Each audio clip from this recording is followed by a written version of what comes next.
নমস্কার বন্ধুরা, সবাইকে স্বাগত রাজেশ কিচেনে। কয়েকদিন আগে একটা ভিডিও শেয়ার করেছিলাম এই মেটে আলুর, এবং এই মেটে আলু দিয়ে বলা হয়েছিল যে আমরা একটা মাছের রেসিপি আপনাদের সামনে তুলে ধরবো। এই মেটে আলুটা গ্রাম বাংলার খুবই পরিচিত একটা আলু, এবং এটা মাটির নিচে হয়ে থাকে, এবং এটা প্রায় 2 বছর, 2.5 বছর, 3 বছর বিভিন্ন টাইমে এই মেটে আলুটাকে গ্রো করার জন্য রেখে দেওয়া হয়, এবং তারপরে 2 বছর 3 বছর পরে এই মেটে আলুটা তোলা হয়, এবং এটা অনেক বড় সাইজের হয়ে থাকে। এবং এই আলুটা দিয়ে যে কোনো সবজি বা তরকারি রান্না করলে অনেক সুস্বাদু হয়। দেখুন, আমরা মেটে আলুটাকে ভালো করে কেটে ধুয়ে আমরা এটাকে সেদ্ধ করে নিয়েছিলাম। এই মেটে আলুটা সেদ্ধ করলে প্রায় মোমের মতো গলে যায়, এবং খেতে কিন্তু খুব সুস্বাদু লাগে।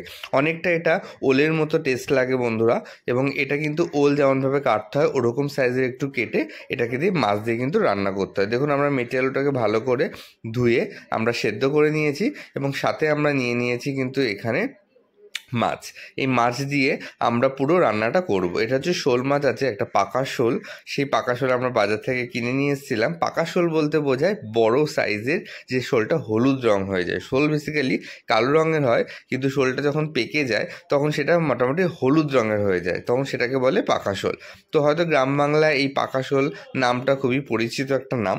তো শহরের মানুষরা অনেকেই অনেক রকমের মাছ চেনে না, বা বাজারে যেটা থাকে সেটাই ভাবে হয়তো টাটকা মাছ। কিন্তু যারা গ্রামে থাকে বা গ্রাম থেকে এসেছে তারা কিন্তু মাছটা বোঝে যে কোন মাছটা কতটা পুরানো, এবং যত পুরানো মাছ তত কিন্তু সুস্বাদু। দেখুন, আমরা এই মাছটাকে ভালো করে হলুদ নুন মাখিয়ে আগে ভালো করে এটাকে ভেজে নেব। এক পিঠটা ভালো করে ভাজা হয়ে গেলে আমরা অন্য পিঠটা উল্টে পাল্টে এইভাবে ভেজে নেব। মাছটা কিন্তু ভীষণ যে কড়া করে ভাজবেন সেটা না, মোটামুটি স্ট্যান্ডার্ড সাইজের একটুখানি ভাজলেই হয়ে যাবে। কারণ মাছ মনে রাখবেন সবসময় যদি অত্যাধিক কড়া ভেজে ফেলেন তাহলে কিন্তু সেটা একটা কড়া মানে চিউই ভাব চলে আসে, সেটা কিন্তু ঝোলে দেওয়ার পরেও কিন্তু অতটা সফট হয় না। দেখুন, এরকম একটা পর্যায়ে যখনই মাছটা ভাজা হয়ে যাবে আপনাকে কিন্তু মাছটাকে তুলে নিতে হবে, কারণ তারপরে যদি আপনি এক্সেস ভাজেন তাহলে কিন্তু মাছটা অনেকটা শক্ত হয়ে যাবে। এবং মাছ ভাজার সময় আপনার গ্যাসের ফ্লেমটা সবসময় লো টু মিডিয়াম ফ্লেমেই রাখবেন, তাতে সুবিধা হবে। এরপরে মাছ ভাজা যে তেলটা থাকবে তার মধ্যে আপনাকে সামান্য পরিমাণে কিছু জিরে আপনাকে এর মধ্যে ফোড়ন দিয়ে নিতে হবে।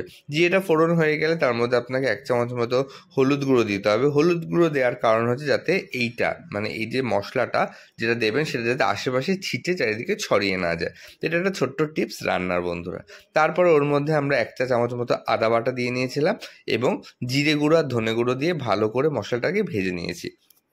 জিরে গুঁড়ো, ধনে গুঁড়ো এবং আদা বাটাটা সবসময় ভালো করে ভাজার পরে আগে থেকে সেদ্ধ করে রাখা যেই মেটে আলুটা ছিল সেটা আমরা এর মধ্যে দিয়ে নেবো, এবং ভালো করে নেড়ে চেড়ে মেটে আলুর সাথে সেই মশলাটাকে মিশিয়ে কষিয়ে নেবো।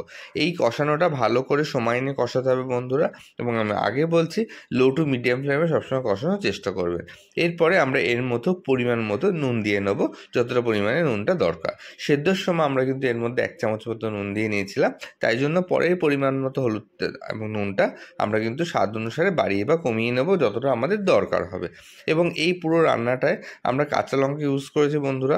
কাঁচা লঙ্কা ঝাল দিয়ে কিন্তু এই মেটে আলুটা সবজিটা রান্না করলে অনেক বেশি সুস্বাদু হয়। তো আপনারাও চেষ্টা করবেন কাঁচা লঙ্কা দেওয়ার। কাঁচা লঙ্কা দিলে কিন্তু এই মেটে আলুর স্বাদটা অনেকটা পরিমাণে বেড়ে যায়।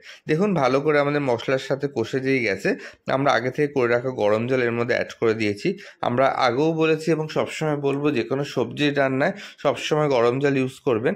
গরম জল ইউজ করলে কি হয়, তাহলে রান্নাটা খুব সুন্দর সুস্বাদু এবং টেক্সচারটা ভালো, এবং মশলাপাতি খুব সুন্দর বা সবজিগুলো খুব সুন্দর সেদ্ধ হয়। তো সবসময় চেষ্টা করবেন হালকা উষ্ণ গরম জল কিন্তু দেওয়ার। এরপর ঝোলটা মানে একটুখানি নেড়ে ঝোলটা ফুটে গেলে আমরা আগে থেকে ভেজে রাখা যে মাছগুলো ছিল শোল মাছ, সেটা কিন্তু এর মধ্যে দিয়ে নিয়েছি। বিশ্বাস করবেন না বন্ধুরা, এটা খুব প্লেন সিম্পল একটা রান্না, এবং এই রেসিপিটা যদি আপনারা বাড়িতে একবার করেন গরমের দিনে, খেতে যেমন সুস্বাদু লাগবে তেমন কিন্তু দুপুরবেলাটা বেশ কিন্তু গরমে জমে যাবে। অত্যাধিক গরম পড়ে গেছে এখন, কিন্তু বাইরে একদম জাস্ট দাদা গরম রয়েছে। এত গরমের মধ্যে যদি এরকম হালকা পাতলা কোনো রেসিপি খান, সেক্ষেত্রে আপনার সেটা হেলদিও হবে, এবং সেক্ষেত্রে খেতেও কিন্তু দুপুরবেলা বেশ ভালো লাগে। দেখুন, ঢাকনা দিয়ে আমরা এটাকে জাস্ট 15-10 মিনিটের জন্য একটুখানি ফুটিয়ে নিয়েছিলাম। তারপরে দেখুন আমাদের অলমোস্ট আমাদের এই সবজিটা বা মাছের ঝোলটা কিন্তু রেডি। এই মেটে আলুটা এবার বলবেন আমরা কোথায় পাবো? বাজারে কিন্তু মেটে আলুটা কিন্তু অ্যাভেলেবেল থাকে।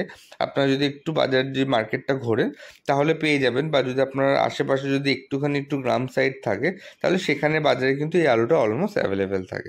তো আজকের এই রেসিপিটা আপনাদের কেমন লাগলো অবশ্যই কমেন্ট করবেন। যদি ভালো লাগে আমাদের ফেসবুক পেজটাকে ফলো করে দেবেন, ইউটিউব চ্যানেলটাকে সাবস্ক্রাইব করে দেবেন, এবং এই ধরনের নিত্য নতুন গ্রাম বাংলা হারিয়ে যাওয়া রেসিপি দেখার জন্য অবশ্যই আমাদের জানাবেন, তাহলে সেই রেসিপিগুলো আপনার সামনে তুলে ধরবো।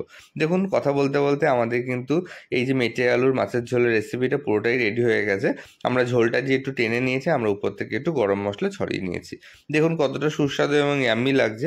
এটা কিন্তু মেটে আলুটা একদম মোমের মতো গলে গেছিলো, এবং এইটা দিয়েই কিন্তু দুপুরবেলা খেতে যে অসাধারণ লেগেছিলো। তো আপনারাও একবার অবশ্যই ট্রাই করবেন।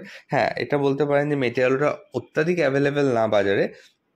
যদি বাজারে কখনো যান এবং এই মেটে আলুটা চোখে পড়ে, অবশ্যই মিস করবেন না মেটে আলুটা কিনতে।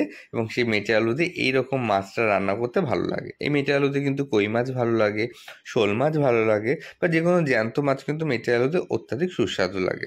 তো আজকের রেসিপিটা এই পর্যন্ত বন্ধুরা। তো এই রেসিপিটা কেমন লাগলো কমেন্ট অবশ্যই করবেন, এবং আপনারা কী মেটে আলু এর আগে খেয়েছেন, বা কার কার মেটে আলু খেতে ভালো লাগে অবশ্যই কমেন্ট করবেন। মেটে আলু কিন্তু খেতে আমার অন্তত খুব ভালো লাগে, এবং আমি কিন্তু এই আলুটা আমাদের মানে গ্রামের বাড়ি থেকেই এসছে, তো সেই জন্য আমাদের কিনতে হয়নি। কিন্তু বাজারে কিন্তু আমি মাঝে মধ্যে যখন যাই তখন কিন্তু আমি মেটে আলুটা দেখতে পারি যে বাজারে অ্যাভেলেবেল রয়েছে। তো সেই জন্যই বললাম যে বাজারে কিন্তু এই আলুটা কিন্তু অ্যাভেলেবেল থাকে। যদি আপনাদের বাজারে অ্যাভেলেবেল থাকে একবার বাড়িয়ে এনে একটু ট্রাই করে দেখুন, কারণ গ্রাম বাংলায় এই রেসিপিগুলো কিন্তু একদম হারিয়ে যাচ্ছে। আপনি বা আমাদের নেক্সট জেনারেশনের কাছে আমরা পৌঁছে দিতে পারছি না বলে।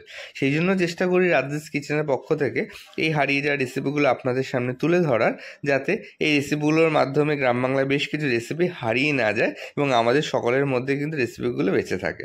তো আজকের রেসিপিটা এই পর্যন্তই। পরবর্তীকালে দেখা হবে অন্য কোনো ভিডিও নিয়ে, অন্য কোনো রেসিপি নিয়ে। আর আপনাদের যদি কোনো রেসিপি রেকমেন্ড থাকে সেটা অবশ্যই কমেন্ট করবেন, দেখানোর চেষ্টা করব। ভালো থাকবেন, সুস্থ থাকবেন বন্ধুরা, টাটা।